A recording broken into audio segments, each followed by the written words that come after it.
గంగాధర శివరూపాన్ని మీరు దర్శించాలనుకుంటే ఈ ప్రాంతానికి రావాల్సిందేనండి. మేము పూవర్ ఐలాండ్ త్రివేంద్రంకి వచ్చాము, మధ్యలో ఉందన్నమాట. అసలు అద్భుతం అండి అది. అసలు శివుడి నెత్తి మీద గంగమ్మ వారు నాట్యం ఆడుతుంటే శివుడు అరేబియా సముద్రం వైపు చూస్తున్నట్టు ఉండేది. 58 అడుగుల ఎత్తు. ఇక్కడ కింద నుంచి కొంతమంది లోపలికి వెళ్తున్నారు చూసారా. ఈ లోపల మొత్తము ఒక 2 floors అన్నమాట. 2 floors లో కేవ్స్ ఉన్నాయి, గుహల్లాగా ఉన్నాయి. అక్కడ శిల్ప సౌందర్యం అండి, వీడియో తీనివ్వలేదు, మాటల్లో చెప్పలేనండి నేను. I was literally crying. అంత ఎమోషనల్ కనెక్షన్ వచ్చేస్తుంది అనమాట. శివ చరిత్రలో, శివ పురాణంలో ఉన్న అన్ని యాంగిల్స్ని పెద్ద పెద్ద శిల్పాల రూపంలో ఉంది అక్కడ. అసలు చాలా బాగుంది. ఒకవైపు సముద్రం, మరోవైపు శివుడు. అజిమల అనే ప్రాంతం అండి ఇది.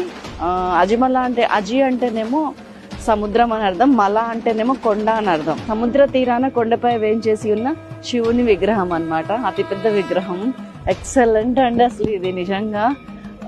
నేను జన్మధన్యమైన ఫీలింగ్ ఈ రోజు నాకు కింద ఆ శిల్పాలన్నీ చూస్తుంటే.